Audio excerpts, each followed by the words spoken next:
채플린이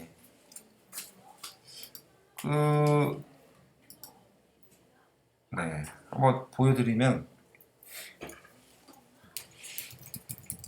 모던 타임즈 이거 그 우승관사계 공장에서 하는 거 아니에요? 네, 코미디 영화고 이 찰리 채플린이 주연을 했는데 공장에서 일을 하면서 마치 기계 부속품처럼 이렇게 기계 속에서 살아가는 그런 인간의 모습을 다룹니다. 네, 이런 영화예요.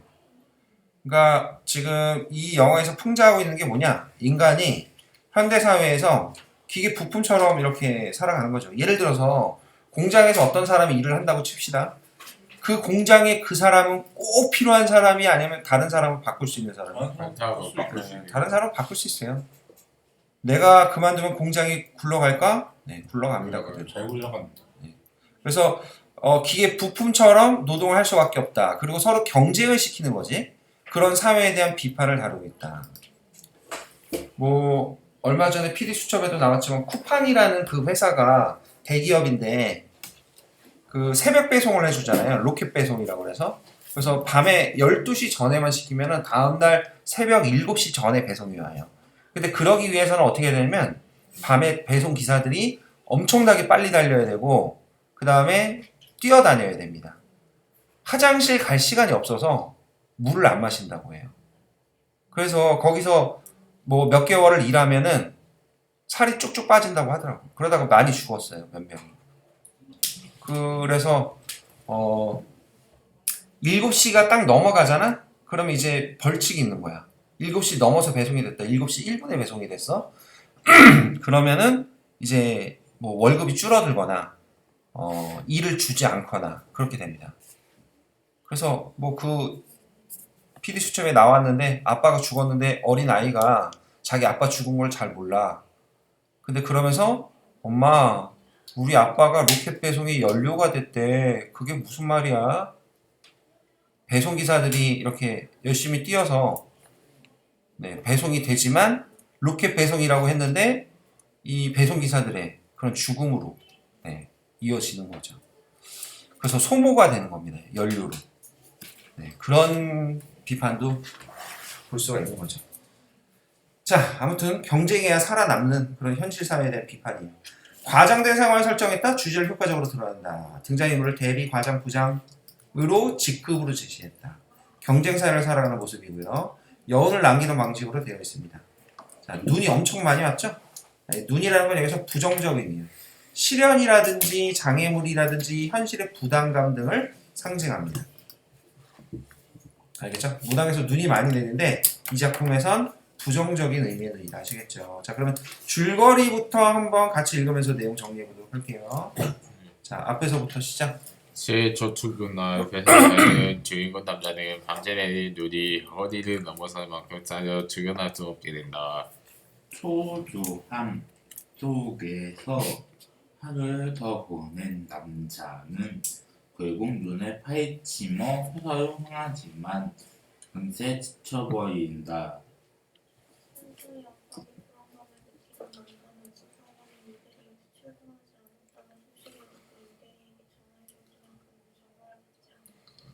네, 유대리도 출근하지 않았습니다. 나만 출근 못한 게 아니구나 라고 해서 안도감을 느꼈지만 전화를 안 받는데요. 무슨 일이 있는 거죠? 자, 위기. 남자는 삽끝에 패스로폰이 걸렸다. 미안해. 빨리. 빨리야, 너고 뭐해? 가장이 문자가 도착했다. 남자는 삽을 쥐고 기계적으로 움직였다. 삽이 있습니다. 삽. 눈이 그만큼 많이 온 거야. 다음. 눈을 치는 속도가 점점 빨라졌다. 표정만 그만큼 빨리 쳤다. 이 남자가 쉬고 있으면 그 순간에는 눈이 딱딱하고 차갑게 느껴지지 않고 그저 공원에 있는 나무 벤치 같았다. 심지어 손님을처럼 포근하게 느껴져서 네, 나무 벤치 같다. 손니불처럼 느껴졌다. 뭐뭐 가치처럼 있냐? 네, 직유법, 비유적 표현 들어가 있고요. 직유법, 비유적 표현. 그 다음에 쉬는 공간으로 느껴지는 거지. 근데 눈이 포근하다고 거기서 자면 어떻게 될까요, 여러분? 죽어요. 네, 죽습니다. 자, 남자는 남자는 쭈그리고 앉아서 꼬득꼬득 졸다가 한기 때문에 경기하듯 깨어났다. 네, 남자의 남자의 삽입대 폐지볶음이 걸렸다. 어여붙은 종이 문치는 결덩이처럼 무거웠다.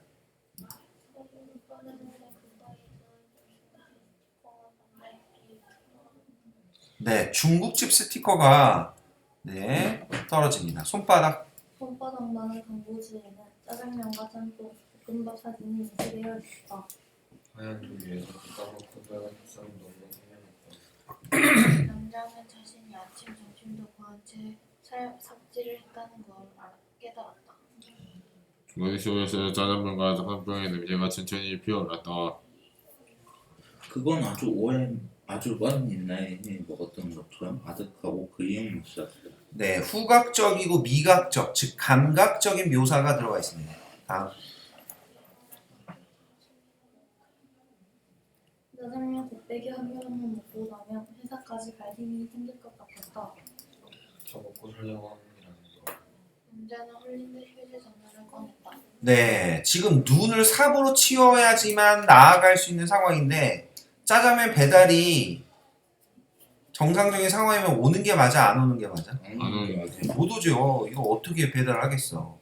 그리고 다 먹고 살자고 하는 일 아닌가 이럴 때 쓰는 말 금강산도 식후경이다 이런 말이 있습니다. 자, 배달이 배달이 제가 의심하면서도 믿지 않은 분장이라는 심정으로 반응을 일어났다. 신호가 가는 소리가 기어스자 절대어 전화를 받을 리가 없다는 확신이 들었다.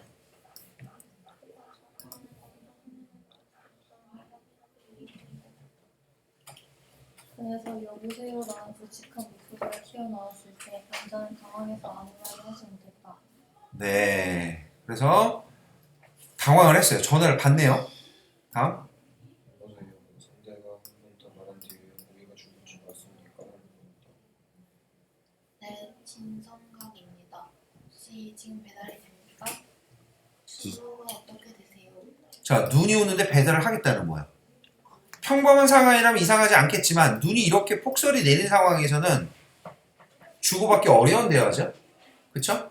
그래서 이 부분에서 어떤 희극적 요소가 드러나는 거. 웃긴 거죠. 이 상황에 배달을 하겠다는 게.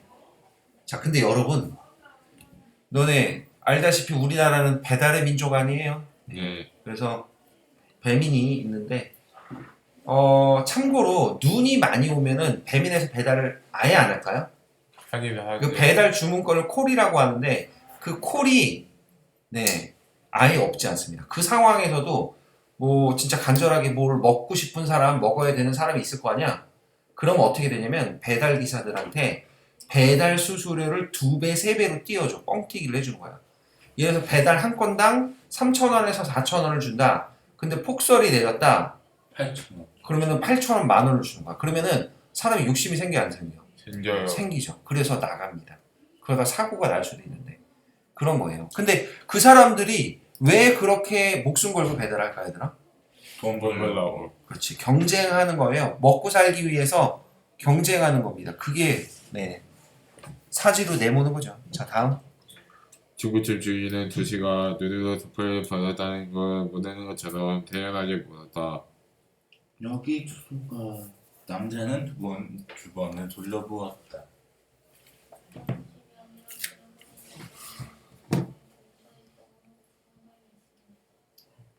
여기요. 예, 배달됩니다. 짜장 곱빼기 하나요. 네, 알겠습니다. 전화를 끊은 뒤에서 배낭부로 말하고 있었다.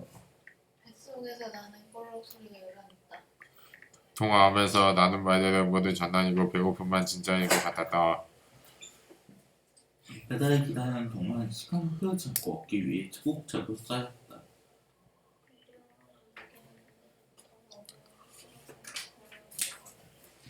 남자는 주위를 두리번거렸다. 네, 배달이 진짜 올 것인가? 자, 다음. 전화 사라지고 손가들이 주는 어디에서도 짜장면을 싣고 오는 오토바이 소리는 들리지 않았다. 짜장면이 정말 올까? 휴대폰에 꺼놔서 시간이 얼마나 흐르는지 확인했다. 네.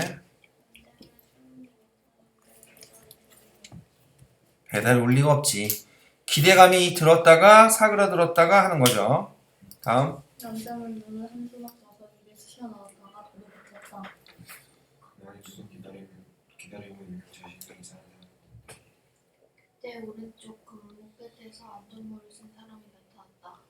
그 사람은 빠른 속도로 눈을 파내면서 걸어왔다. 그 사람이 눈을 파내는 것은 어느 눈이 아니야. 가볍고 부드러운 밀가루 눈 같았다.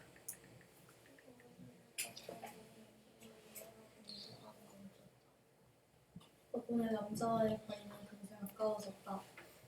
중국어는 실패다이라고 쓰고 있었다. 안전모를 쓴 배달원이 남자를 보고 오른팔을 번쩍 들었다. 거짓말 같은 상황에 남자는 눈만 깜빡거렸다. 안전모의 적힌 문자 그대로 신속하고 정확한 배달이었다. 보라고. 자, 안전모를 쓴 사람 배달원입니다. 다음.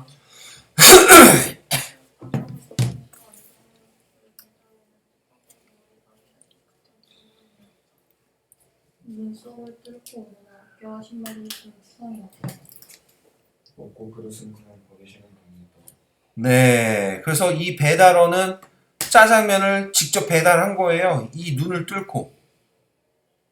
그리고 이 그릇을 가지러 오기가 쉽겠어, 어렵겠어. 어려워요. 네, 그래서 버리라는 거죠.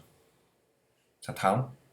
대단하시네요. 오는 데까지 배달을 하시고. 뭐 참고로 이거는 비꼬는 건 아니야. 고맙고 진짜 놀라운 거야. 대단하시네요. 네, 진짜 진심으로 대단하다고 경외감을 드러내는 거죠. 다음. 이와도 먹고 살아야죠. 배달. 네. 먹고 살아야죠. 이게 바로 뭡니까? 먹고 사는 문제에 내몰려 있다라는 겁니다. 알겠죠? 예. 네. 배달원은 배달은 글쎄 건네자마자 다시 하승점을 쓰고는 바쁘게 꺼야겠다.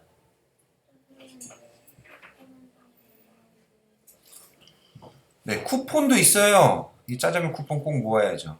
다음. 손이 얼어서 젓가락은 짝다리로 쪼개졌다.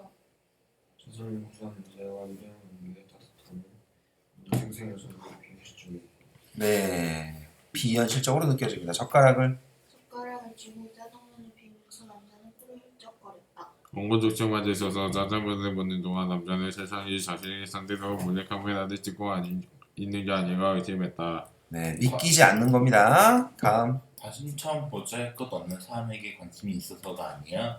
별 볼 일 없는 사람이 각각한 상황에 처했을 때 보여줄 법한 우스꽝스러운 행동을 즐기기 위해. 자, 그러니까 누가 나를 몰래카메라 찍는 거 아닌가? 이런 거죠. 다음.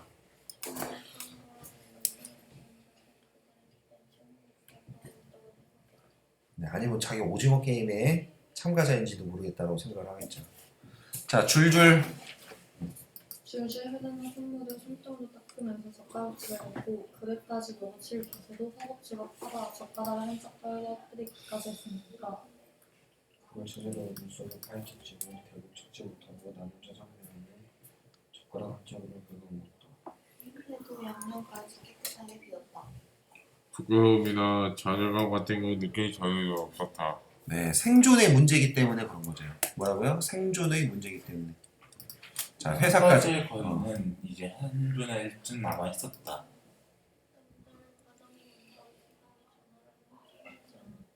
자, 왜냐면 뻔한 내용이지. 빨리 와 이런 걸 테니까. 그것과는 효과는 서연이 뭐 그것과는 그것과는 전혀 다른 이유로 아내의 전화도 받지 않았다. 남자는 그저 바보가 같다. 아내는 걱정돼서 전화를 했겠지, 그치? 다음. 쉴 때는 허리를 펴고 몸을 좌우로 돌리면서 거리를 천천히 둘러보았다. 전화는 받지 않았지만 누군가와 이야기를 나누고 싶은 마음을 어느 때보다 간절했다. 네, 소통을 원하고 있습니다. 소통과 위로를 원하고 있죠. 자, 맞은편. 맞은편에 불꺼진 편의점이 있었다.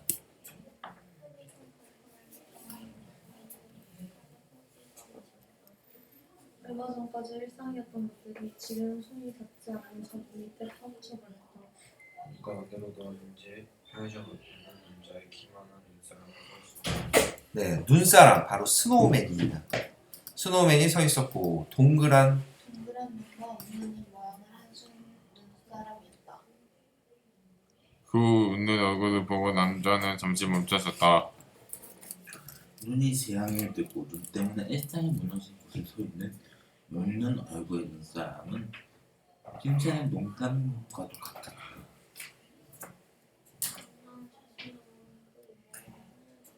네, 그러니까 눈사람이 이 상황에 되려 맞지 않는다라고 보이는 거죠. 그리고 억지 웃음을 지으면서 사는 현대인의 모습을 투영하고 있다고 볼 수 있는 거죠. 우리가 감정노동이라고 하잖아요. 들어봤죠? 웃기지 않아도 웃어야 됩니다, 여러분. 자, 말라부터. 말라붙어 있던 입술이 툭 떨어져 피가 찔끔 새어나왔다. 현대인의 고통과 상처고요. 한참 점점 부끄러워지는데 손끝에 딱딱하게 눌렀다. 시간은 촉박하고 마음은 급한데 발로 눌러도 상달이 더 이상 들어가지 않았다. 남자는 2m쯤 떨어진 곳에 다시 삽을 꽂았다. 한삽을 떠내고 또 삽이 들어가지 않았다.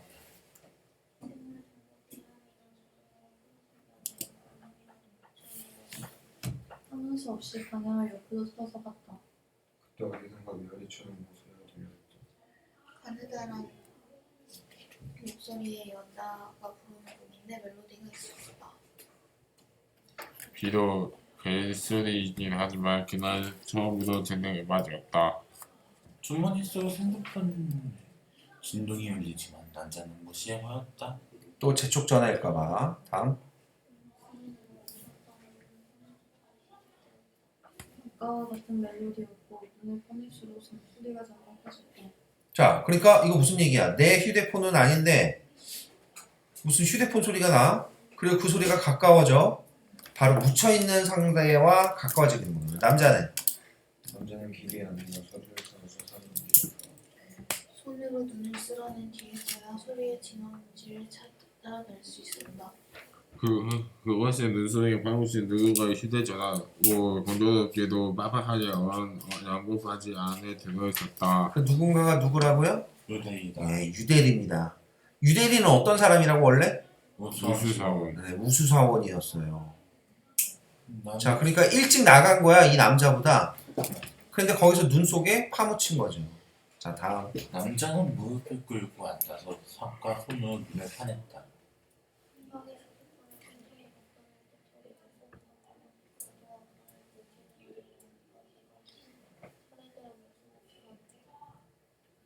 남자는 코를 훌쩍거리면서 원손으로 조심스럽게 눈을 파헤쳤다. 경계선을 쉴 수 없이 보여서 양복 차림의 사람은 눈의 중간쯤에 화석처럼 묻혀 있었다. 화석처럼 묻혀 있었다. 너무 오래 묻혀 있었다라는 거죠. 생사를 알기 어려울 정도로. 다음.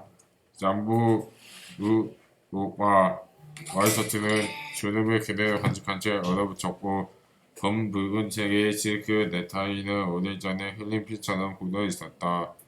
양손 다 눈을 그려지고 있어서 손가락은 보이지 않았다.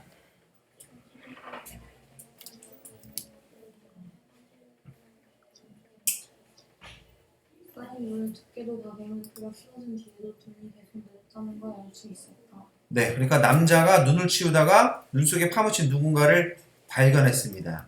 자, 이 남자는요, 경쟁 체제에서 살아남으려고 노력하지만 뜻대로 되지 않는 인물이에요. 늦게라도 출근하려고 했는데 힘든 상황이었고요. 유대리, 사회에서 인정을 받았습니다. 그런데 결국에는 죽게 되는, 도태되는 인물이라고 보시면 되겠죠. 해가 빠르게 기울고 있었다. 몸은 추운데 남자의 얼굴은 빵빵빵이 되었다. 희대는 땀에 닦으며 남자의 조심스럽게 눈을 치웠다. 고대 유물 배구는 고대 유물 배구는 하는 꼬박지처럼 손끝이 떨렸다.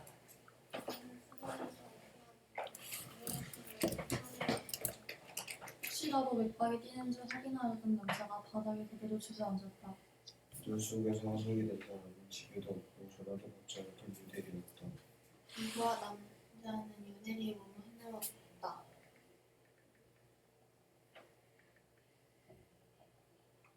준서야, 이봐, 남자는 유대리의 몸을 흔들었다. 촉에서 땀이 쭉 떨어졌다.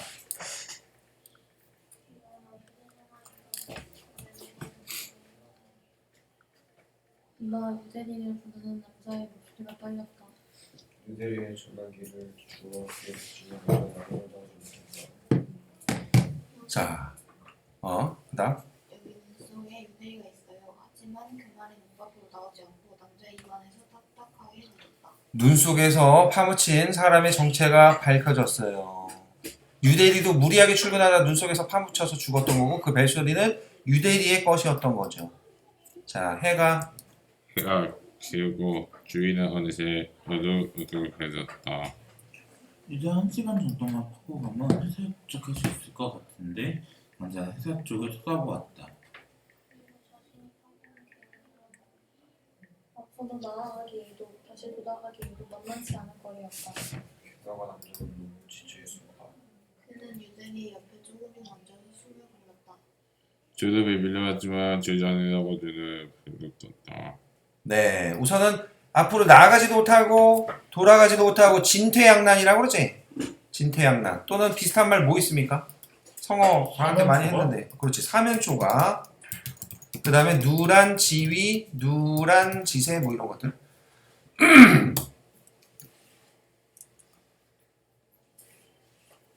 자, 그 다음에 여기서 자면 어떻게 되죠? 죽어요. 네, 다음 조용히 밀려왔지만 졸지 않으려고 눈을 부릅떴다. 왜 내가 읽었는데?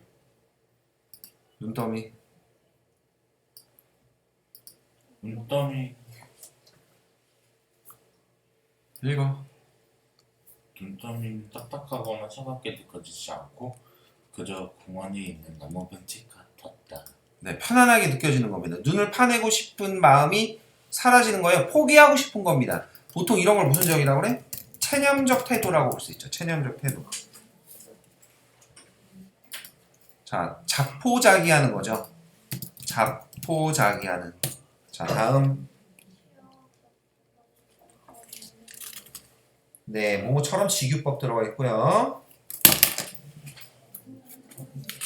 자, 그래서 마무리가 됐는데 이 사람 죽었을까 살았을까? 죽었을 것 같아요. 몰라요. 네, 일단 열린 결말이에요. 알겠죠? 이때 구급차가 왔을 수도 있고 뭐. 네. 자, 이런 내용의 작품입니다.